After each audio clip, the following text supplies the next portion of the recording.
And for me, I was like nagising, like I found something that I needed to learn. I think the thing with Bruce is that he's just really constantly evolving. Bruce has this calm, kindness to him. When I heard Bruce talk about fish, I honestly have never encountered someone who talks about it with so much awe. And then you take that energy back and you bring it to your kitchen. It changes how you see fish. Over the years, I worked so hard to be in a position where I don't have to throw so many punches in one go. That I can just do one good shot.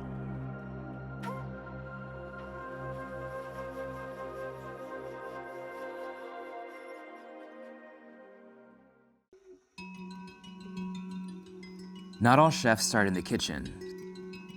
Some begin in dojos. Chef Bruce Ricketts, the son of a martial arts master, was sparring with older opponents as a young boy and teaching martial arts by the age of 16. At 21, he redirected this discipline and passion towards food, teaching himself to cook and working his way up from the bottom in various kitchens. His journey led him to build and helm restaurants like La Chinesca, Sensei, Ooma, and the award-winning Mecha Ooma. In October 2024, Bruce and his wife and creative partner Jae Pickrell unveiled their most ambitious project yet. EI is the embodiment of the couple's relentless pursuit of perfection. This is a glimpse into their creative process, the intellect and determination driving their work, and the path that lies ahead.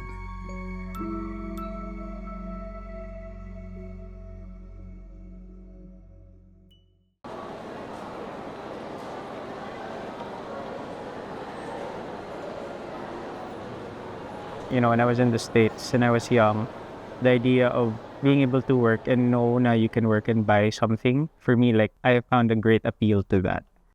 I was working different jobs also, but then, I kind of enjoyed being in the kitchen and working with people who are a lot older than me. And there's two ways, because, coming from the background that I have where I tailed my dad, it was always, if I like someone and I respect someone, you submit to them. You work with people who are a lot better than you. But when I worked in kitchens in the States, there are people who I worked with or chefs that I worked under who I was a fanboy. For me, I realized for the kind of cooking that I enjoyed, it wasn't the one with rules. Strategically, I wanted to be on the ground, on the front, and really doing the work. So in a way, it's almost like it's still very similar, if you're doing sports or if you're doing martial arts. So basically, I obsess. And ever since I was young, that's really the culture that my dad does. He wasn't a foodie, but his term was with fighting, parang pagkain yan. Hindi mo malalaman hanggang matikman mo. So it's let's go around. He would literally throw me in the middle of the seminar while he's teaching a group of people when I was 12. And he would say, okay guys, if you want to test what we just learned and what we taught, here's my son, open sparring. This is a combination of bakbakan and illustrissimo style. And you can see that Bruce design. Alright. I love the idea not because I loved it for myself. I loved pleasing my idol. So for me, it became like a habit. Even at work, sinong magaling magtrabaho dito? Sinong kaya kong i-outwork dito? So parang it was just really like this competitive culture. Parang puro pakitang gilas, puro pasikat. But then sometimes you got stuck there. You don't see the bigger picture. But being a chef, getting into cooking, I liked it. But I never saw myself to open a restaurant. I went back to Manila, saw how things were after leaving, and then parang I felt like parang wala palang imposible dito. The idea was basically kahit saan ako, basta may counter ako, meron akong stove, hindi ako takot kung magsara yan, okay. And the next place kung saan ako pwede, cooking out of a house, cooking out of my tita's house, cooking out of my own house, like I'll be fine. It was the sparring, getting to know customers every day. Then I felt I had a duty. Doon na nag-start.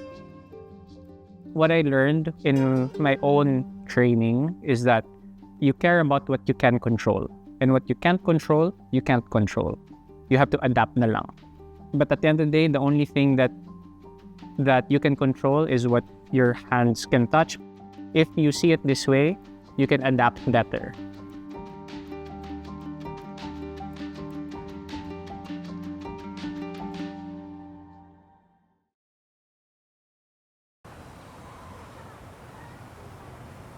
The Sensei wasn't a very appealing looking place. To me, like parang I just found ways to justify how it looked because of what I could get my hands on and what I could afford. But I was just too obsessed about getting the energy of the customer and feeding off of that. So parang what I used to do at work, nahanap ko siya sa Sensei. The name and the concept of Sensei is to teach. You know, EI, you're instinctive. But at the same time, you also want to be able to teach and share the experiences that I've learned from Sensei to EI. So from then, dun ko na nakita na parang it wasn't about what maybe recipes I knew na I was trained with. It's more like how can I be updated and in tune with my customer. They seem to like a sashimi dish from another chef who's like a real Japanese chef back then. I want to know what they know or why they like it and what they liked about it so that when I create something, I'll put those things in mind. So doon nag-start yung obsession about learning and studying. And back then, I have this visual of like, you know, customer eating and they eat it and they're just so happy that, you know, it makes them want to work hard. It makes them want to do things that they weren't able to do in their life. I really don't look at it like far. For me, parang the ambition is really just more a day-to-day. Customer comes back and then when they come back, we're ready. We have more things to show. We have more things to offer.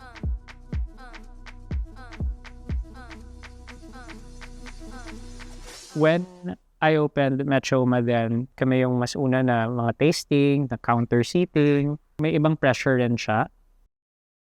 But then, the pressure became more like related to how you want to be seen.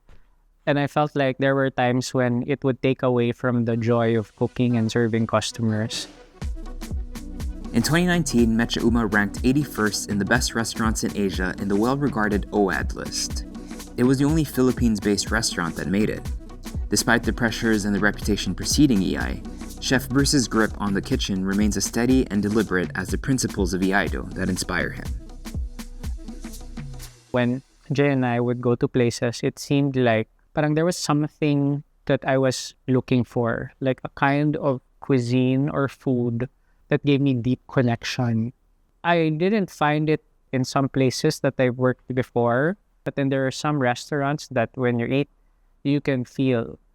Like for me, like that was the one that parang I was trying to find. Like parang if these chefs existed, where are they or who are they? And I want to feel that energy. So then eventually a few years later, Jay decided that it's time to go to Japan. So she booked and arranged an itinerary and she arranged it in a way I would be exposed to different styles. And when I had that, that's when I saw na parang, shoot, this is what I overlooked or I wished I was exposed to right away. It was this. It was like revisiting and feeling the master's energy. So strong. It was so strong. But if you ask me which dishes, chef, it wasn't the dish. It was just the aura. Yes, they have Michelin. Yes, they have stars. But it's not like they have like the image of a Michelin restaurant. Parang tablecloth, planchado lahat. This one is just like, man, a craftsman's aura is a craftsman's aura. You cannot dodge it. Regardless who they are, regardless food or not. You know, like someone who's been doing it for 50 years and 80 years just have a different, you know, air to them. And for me, I was like nagising. You know, like I found something that I needed to learn. Everything became more natural.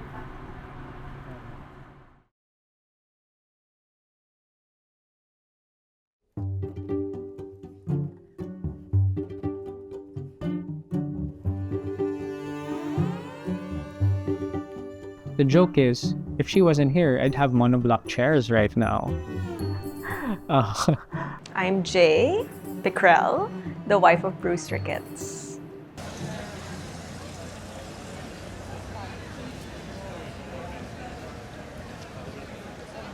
This one we need a translucency. Yeah. So my role in our business partnership is to basically handle everything so that he can focus on the most important part, which is cooking and creating. I think I would call myself collaborator. It's really that. I think we kind of like speak the same language, and I speak his language well enough to understand exactly what he wants and what he'd like to accomplish. And through our marriage, of course, I've gotten to know him well enough to know the nuances and all of that. And through my own training as well in my previous line of work, it's just really fulfilling for me to work with someone who's deeply creative and deeply passionate as well, and try to figure out how to make that come to life. Bruce and I started dating in 2010, and this was before he even started Sensei, his first restaurant here in Manila. And I was in publishing at that time. I was not involved in F&B. In 2018, we were working on La Chinesca. I was helping him with branding and creative direction, but it wasn't full-time. But when the magazine folded, I decided to just jump headfirst. What we wanted to accomplish here at EI is to basically share with people the things that we love.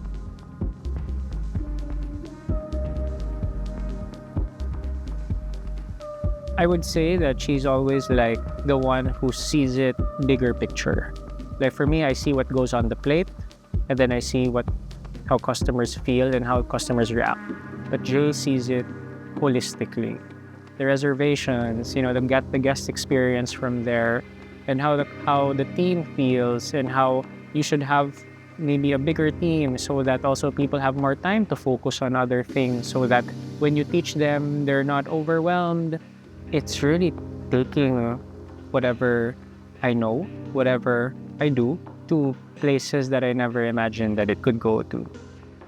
It's been nuts. It's been really, really crazy. Every day, basically, there's something new that you have to deal with. It's so different from my former job, but in many ways the same as well. But it's really hectic. Jae really brought a lot of structure and really points out a lot of things that me, as someone who's been in the food industry for a very long time, have kind of been numb with. The fresh eyes, the editing eyes, her attention to detail. It's really nakakahawa. Parang I take something that she does here and I apply it elsewhere. With EI specifically, we knew from the get-go that Bruce wanted to open his own space after Metro Ooma that was gonna focus on sushi and his nigiri craft. So from figuring out how the space would look like, basically gathering ideas and kind of distilling everything that he and I have come to love through the years. So I know that he wants to have a chef's counter and like really interact with customers from behind the counter. And we wanted to pay tribute to both Japan and the Philippines. It's really what turns this from a counter seating to a restaurant. Jae has this business owner aspect, the aspect of like, to me, the image of a CEO. That's what reflects at EI. My favorite part of building EI is sourcing the tableware and all the materials that we have in the restaurant, and also collaborating with all the creatives who have been involved in the project. So we went from different prefectures in Japan. We worked with a lot of Japanese artists to commission certain pieces that are really unique to us. And we worked with local artisans as well to create custom pieces for EI. And then, of course, like collaborating with everyone who's been involved in the project, like Studio Ong, our architects. It's fun to obsess about every single detail. The work ethic of Jae, the moment she gets into it, it just keeps getting bigger and bigger, and the potential becomes even more amazing. Parang if Jae wanted to cook, she'll probably like outcook me also.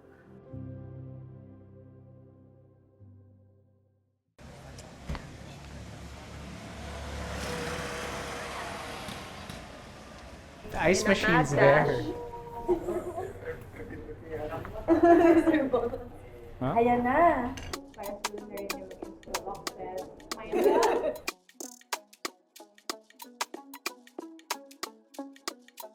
Dito sila nagpe-plate niyan eh. Dito. I can even actually serve. It's not as bad as I thought. Can you try here? So always wet na lang. Yeah. But this texture is so nice. The table napkins, we're just considering a bell, and I have to figure out what color.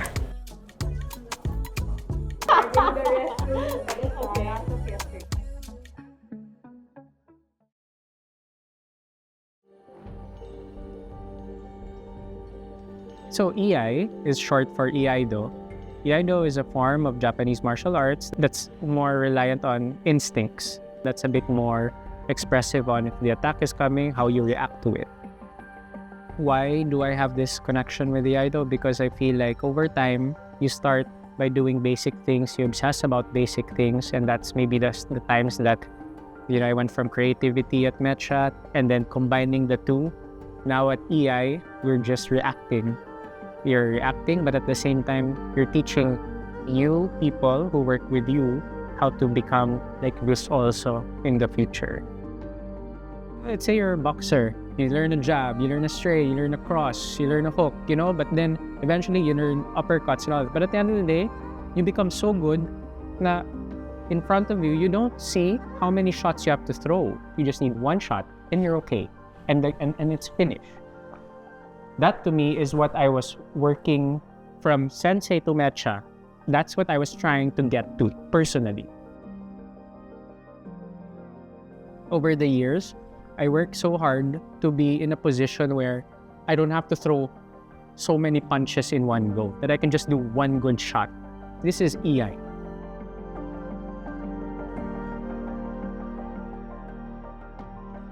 I can truly say that EI isn't really just, and it shouldn't just be about the food.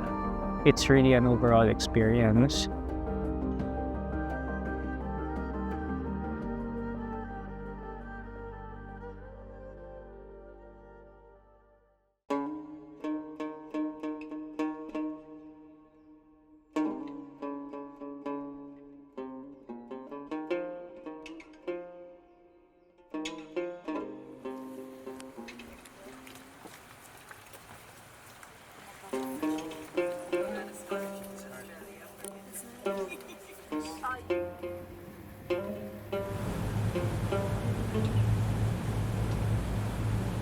When we went to Basilan, aside from seeing the fish, the place, parang I felt very at home.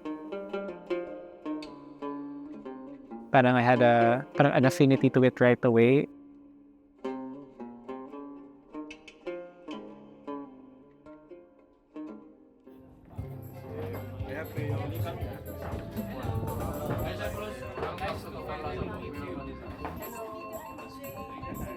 Welcome back. Nice to see you again. Yeah, hi ma'am.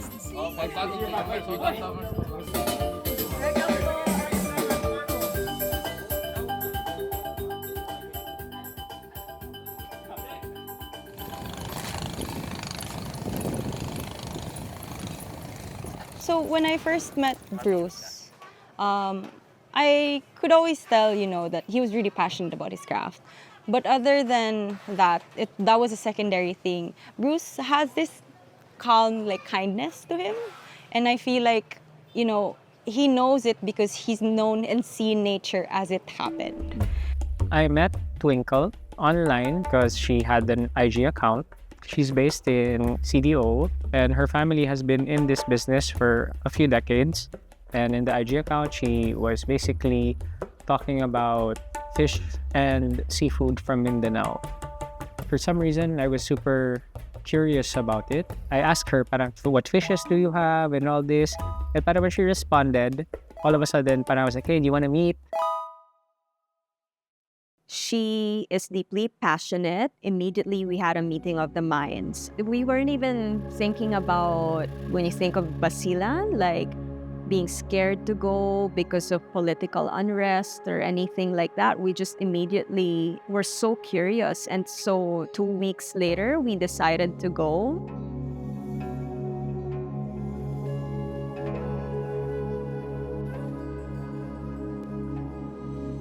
So this is the really old and ancient port of Maluso. So this is where a lot of the fish consolidate in and around Basque. When we met, the aura of someone or the vibe of someone who was into something, especially fish, for me, like, I was super happy to have someone who also has that same energy. My obsession with fish is more like the technique and what it eats. And then she has her obsessions about like the different varieties that we have in the Philippines and all these things. So for me, parang it was like, ano pa, what else can we work with? What else is there? It wasn't even first the idea of incorporating everything in the menu. It was actually just, I'm just so glad that I finally met someone who knows a lot about Philippine seafood.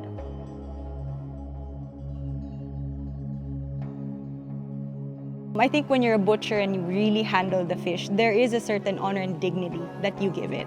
And because there's so much pride in that whole process, you develop a deeper respect for the people who actually do the activity of catching it. And I think that resonated with me. And when I heard Bruce talk about fish, I honestly have never encountered someone who talks about it with so much awe. So that was quite refreshing, and it ensured me that, I know that the people that I protect so much would feel safe around him. So my family and so all of us, we've always been in this industry, in the fisheries industry, and we've existed for more than 4 decades. So I'm 3rd generation now. And at the heart of what we really want to accomplish in the next few years is to not just grow the industry, but to also sustain it and to move it forward in ways that have never occurred before. And we've always known that that can only happen if we grow hand in hand with the chefs, with the food service industry that exists in the wider market.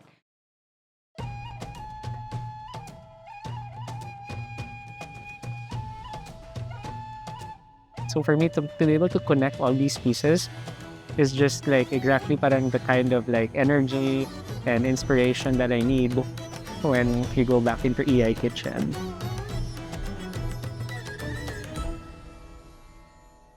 Actually, itong kayamanan na meron kami. Pagdating sa produkto, siguro yung seafoods namin pwede natin ipanglaban o ipakita sa buong Pilipinas na marami tayong makukuhang yamang dagat galing dito sa bayan ng Tabuanlasa.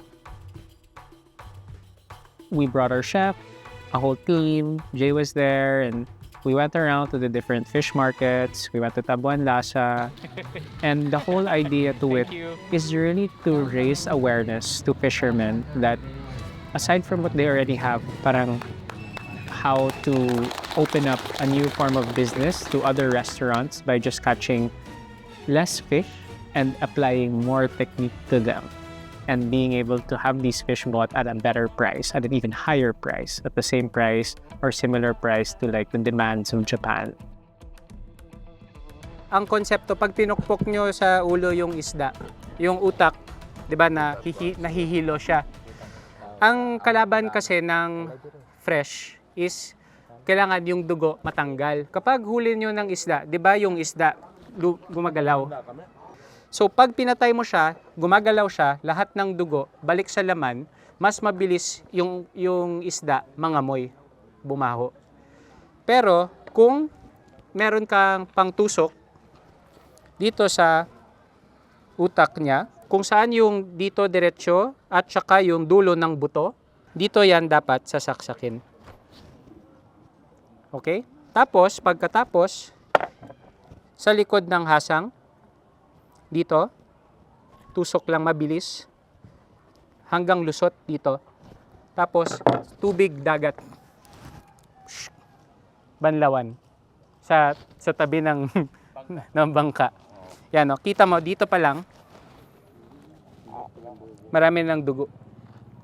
So, kung ito magawa agad, level 1, yung isda, pagdating sa Zamboanga, tapos pagkatapos punta sa Manila or sa ibang lugar, mas matagal na yung buhay niya. At saka, bakit siya importante? Kasi, yung mga isda na nahuhuli nyo dito, yung lugar, yung coral, maganda, malusog pa. Hindi mo malalasahan yung ganda nung kinain ng isda kung meron masyadong maraming dugo kasi mabaho agad. Hindi mo maamoy yung lasa. Then, ice. Tapos na, okay na. Kung gusto mo siya gamitan nito, itong bakal, para hindi siya titigas talaga. Yan. Kita mo, meron pang dugo. Tapos, meron siyang dalawang butas dito. Yan. Yan, normal yan. Nagugulat siya. Kasi yung ugat, tinatanggal ko. Hinihiwalay ko yung ugat sa spine. So normally, sa Japan, pag huli ng isda, sa bangka, doon ginagawa nila. Yan na. Ngayon, tapos na yan siya. Ano na siya? Okay na. Pwede na, malinis na, wala ng dugo. Pwede na kainin hilaw. Sashimi. Maraming tao sa mga restaurant na naghahanap ng mas mataas na quality ng isda. So, kailangan nyo lang gawin, bigyan nyo lang ng mas magandang paraan, pagtanggal ng dugo. Tapos, okay na siya. Okay? Yun lang. Thank you. Sabi ko, tingnan nyo. Kasi ang tradisyon, ang kasanayan kasi nila dito, ano lang pag huli, pukpukin, akala yun wala na ilagay sa ice box, lagyan ng ice. Yung pala, hindi pala yung tamang proseso. So kanina, grabe yung reaction nila. Wala naman ako tinimpla. Yung puti, yung buhay, yung pinadugo. Yung isa yung marlin. Ano na, yung normal niya lang inulit. Yung marlin, okay naman, masarap man. Pero, yung Pote, tawa masay. Pote yun Dito sarap. Yung puti. Yung puti talaga yung masarap. Lawak.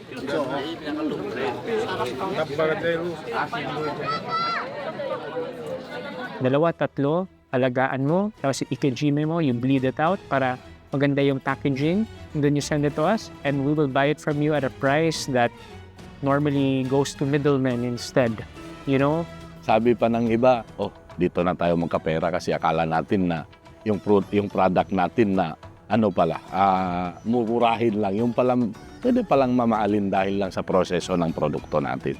To share that and for them to really be open to it and really see their interest to it, and then you take that energy back and you bring it to your kitchen. I feel like it changes how you see fish. For me, that even parang validates why I should work harder as a craftsman to be able to be better at what I do. Mayor, thank you. I needed to work with someone who could draw from that and who has the imagination to take it somewhere that we've actually never seen, like the country hasn't seen before. And I think Chef Bruce and Jae are really the perfect people to help us accomplish that. And then that whole 3 days was really eye-opening, not just for me, but for the fishermen who were tagging along with us. Because the techniques that Bruce was able to show us was something that we knew we could use in the long term to greatly impact the quality and how it arrives. In a way that, chefs like him can actually work with. And I think that's the first big accomplishment already, even if we haven't sold that much.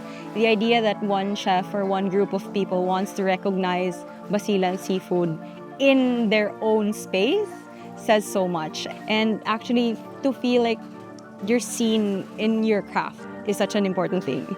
And I think that recognition is so crucial at this point, as Basilan is trying to shift the narrative of what it was known for, from what it was to what it can be now. And I think fish is really the first step forward, since it's food, it's very non-political. Like, it's a safe space for everyone to just try and explore.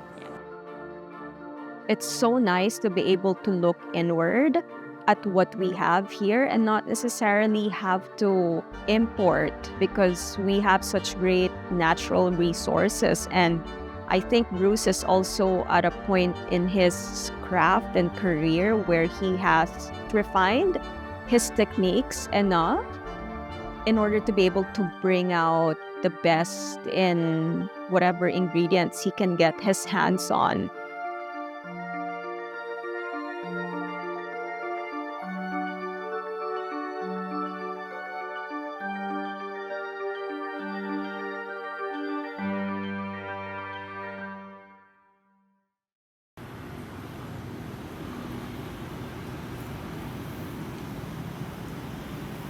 You know, like the way I feel when I go into the place is like be immersed into the space.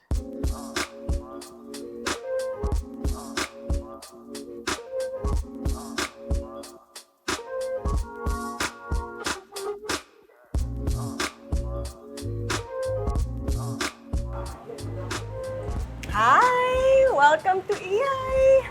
This is it, you guys. Come in. So tonight, we have our first dinner for our family and friends. So we have a bunch of chefs over and some friends from high school, and we're just gonna do like a casual night of like a lot of wine, a lot of cocktails, a lot of beer and whiskey, and some bites from Bruce. You know, see how the space, the food, the energy of the team kind of come together, and hopefully that shows when you're inside of EI. EI this time around is we look to offer two forms of menu. So we have a shorter menu, and then we have the chef's sushi omakase. So the sushi omakase is basically at the counter where you have some snacks, some appetizers, some fish, some meat, and then different kinds of sushi that's made by me behind the counter. And then if you have the kappo menu, so that will be a shorter menu. You would have some snacks, some fish, some meat, a rice course, dessert. So it's more something, I guess, that you would have if you're meeting with a group of friends and you're having a casual night. Tapos parang, you know, you want to open a nice bottle of sake, a nice bottle of grower champagne, and then you can have the kappo because you don't want to feel too formal.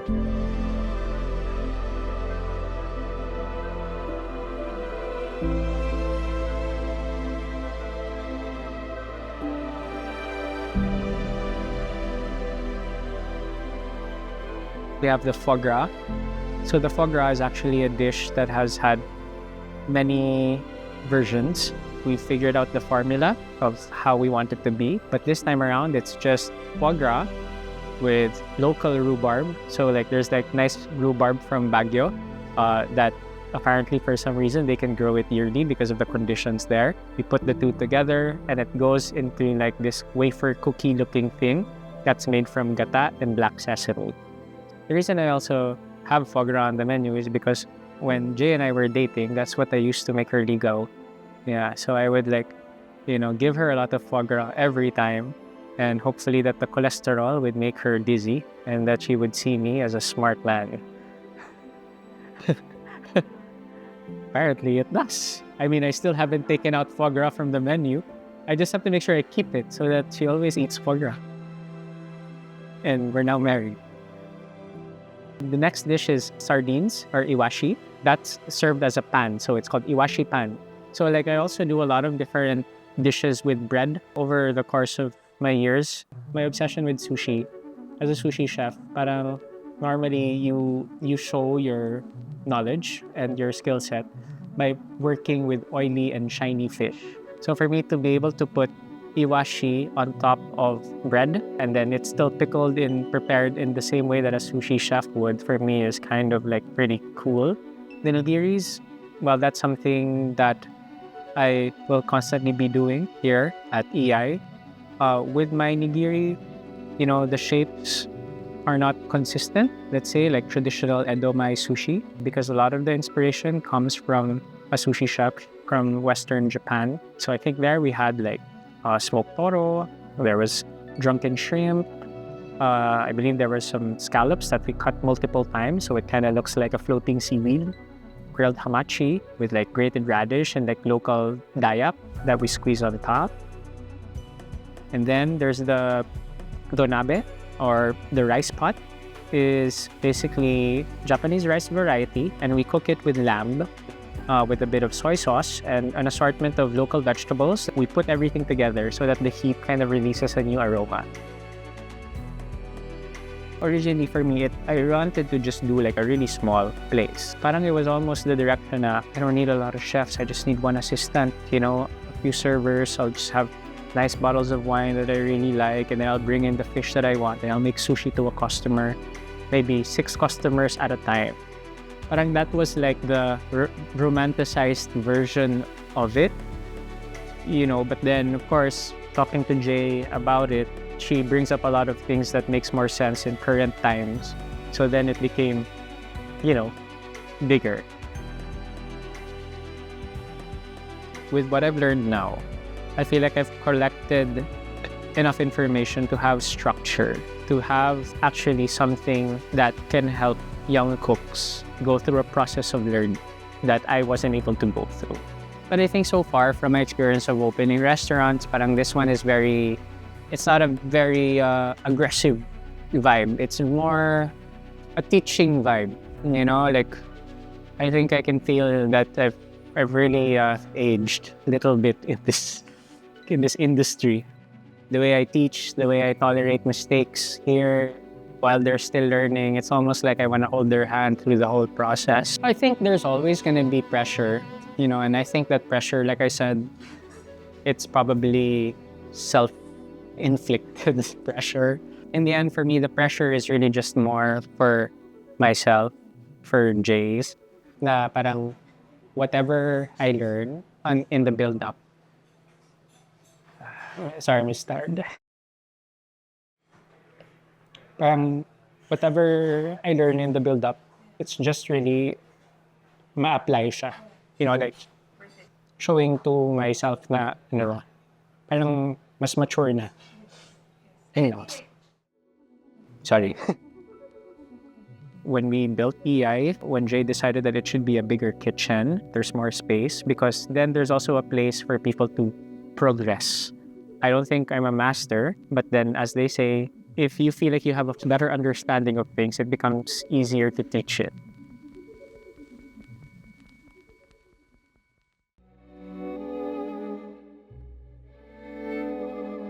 Parang if I was to look at myself before or talk to myself before, I would say like, man, you should relax, magluto ka lang, mag-enjoy ka. Hindi mo kailangan isipin na na-influence ka, basta magluto ka lang.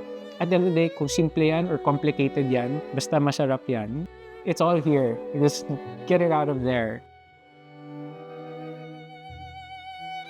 If ginagawa mo siya para isipin mo becoming magaling, people compliments and all these things, the technique runs away from you. But if you just do it because you're putting meaning to it, meaning you're trying to justify the product, then I feel like parang the technique shows itself to you.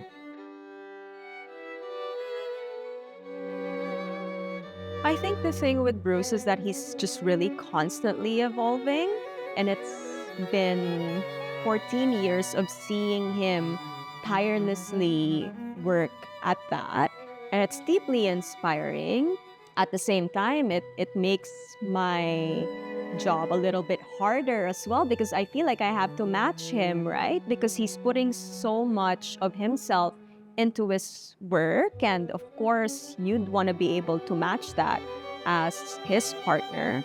And so I try really hard And I think that's what makes our partnership work, because we just constantly inspire each other to become better at every single thing that we do.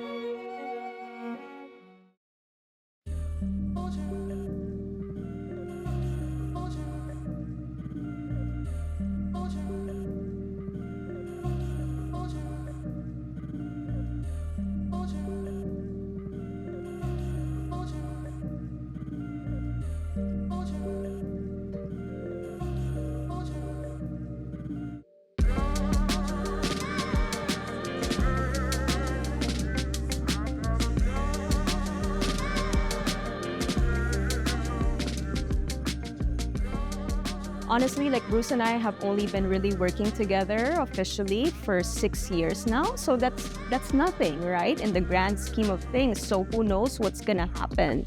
Knowing Bruce, he's gonna wanna do many more other things. And so I think after this, I sleep a little and then we're back at it. For me, I'm just glad that whatever it is I practiced over time, that I have a place to apply it. There are many other masters who are even better than me, and I'm a student of that.